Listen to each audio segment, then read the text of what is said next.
नमस्कार प्रेक्षकांनो, लग्नानंतर होईलच प्रेम या मालिकेच्या येणाऱ्या काही भागांमध्ये आपल्याला जबरदस्त ट्विस्ट पाहायला मिळणार आहे।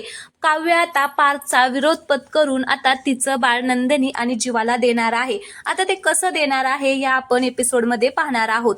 तर आता सुरुवातीपासून एपिसोड पाहूया। तर आता आपल्या सगळ्यांना माहितीच आहे की आता नंदिनी प्रेग्नेंट असते, पण आता काही कारणास्तव तिचं बाळ या जगामध्ये येणार नाहीये। डॉक्टरांनी तिला अजून एक धक्का दिलेला असतो की आता ती पुन्हा कधीच आई होऊ शकणार नाहीये। मग नंदिनी ज्यावेळेस घरी येते आणि ही न्यूज सगळ्यांना सांगते, त्यावेळेस घरातील सगळ्यांनाच मोठाच धक्का बसलेला आहे। आपल्या जीवाच्या पायाखालची तर जमीनच सरकलेली असते, कारण एवढं मोठं सुख, एवढी मोठी स्वप्न पाहिलेली आता एका क्षणात आता मातीमध्ये मिसळलेली असतात। त्यामुळे त्याला सुद्धा खूप मोठा धक्का येथे बसलेला आहे।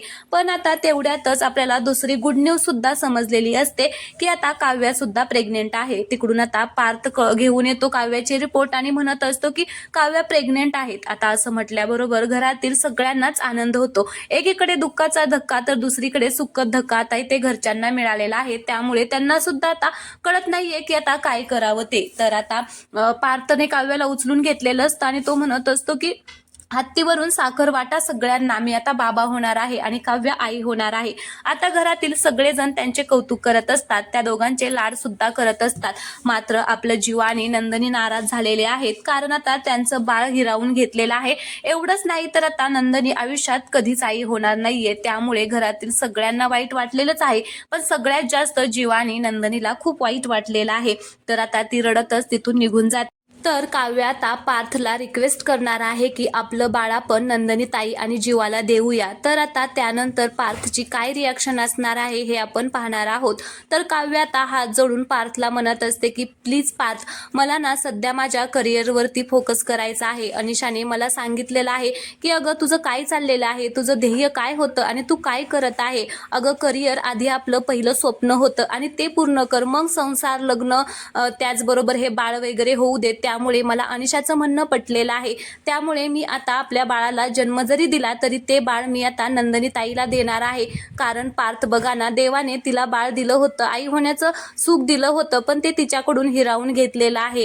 आणि मी सुद्धा आई होणार आहे, पण सध्या मला माझ्या करिअरवरती फोकस करायचा आहे। त्यामुळे मी बाळाला तर जन्म देईल, पण ते बाळ मी मात्र नंदिनी ताई आणि जीवाला देईल, तेवढेच ते खुश सुद्धा होतील। आता असं बोलल्याबरोबर काव्या जे असं काही जी बोललेले आहे त्यामुळे पार्थला मात्र खूप राग येतो। तो म्हणत असतो की अहो काव्या, हे काय बोलताय, आपण ही काही स्वप्न पाहिलेली आहेत, मलाही बाबा व्हायचं किती स्वप्न होतं माझं। मला छोटं छोटं बाळ, ज्यावेळेस माझं छोटं बाळ होईल ते मला बाबा बोलेल, मला खूप छान वाटेल ते ऐकायला। तर आता काव्या म्हणत असते की अहो ते आता जीवालाच बाबा बोलेल, कारण आपल्याला नंतर होईल व मला सध्या माझ्या कामावरती फोकस करायचा आहे। आणि तुम्हाला काय वाटतंय, आपल्या नंदिनी ताई आणि जीवासाठी आपण एवढं सुद्धा करू शकत नाहीये का। आता काव्या कसं बस तरी आता पार्थला समजावते। त्यामुळे आता पार्थ सुद्धा तयार झालेला आहे त्यांचं बाळ आता जीवा आणि नंदिनीला देण्यासाठी। तर इकडे जीवा आणि नंदिनी त्यांच्या रूम मध्ये बसलेले असतात, म्हणजे बोलत असतात। त्यावेळेस आता जीवा म्हणत असतो की मी आता काव्याला जाऊन सांगणार आहे, तिच्या समोर रिक्वेस्ट करणार आहे की प्लीज तुमचं बाळ आम्हाला दे, कारण त्यांना असं वाटत असतं की ते दोघे असा विचारच करत नाहीये। तर आता नंदिनी म्हणत असते की अहो असं काय बोलताय, प्लीज तुम्ही असं काहीच बोलणार नाहीये, असं म्हणून ती त्याचं तोंड दाबते आणि त्याला तिकडे बेडरूम मध्ये घेऊन जाते आणि म्हणत असते की प्लीज तुम्ही असं काहीच करणार नाहीये।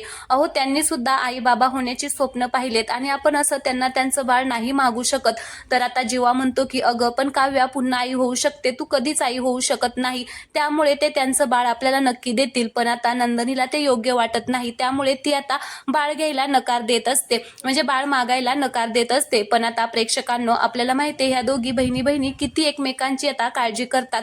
तर आता काव्या तिच्या करिअरसाठी आता बाळ नंदिनीला देणार आहे। पार्थची एवढी इच्छा नाहीये, पण आता पार्थ सुद्धा तयार होणार आहे। तर प्रेक्षकांनो, तुम्हाला काय वाटत आहे, काव्याने तिचं बाळ नंदिनीला द्यावं की नाही हे कमेंट बॉक्समध्ये नक्की सांगा। आणि प्रोमो आवडला असेल तर प्लीज चॅनलला सबस्क्राईब करा। लवकरच हा अपडेट तुमच्यापर्यंत पोहोचणार आहे। धन्यवाद।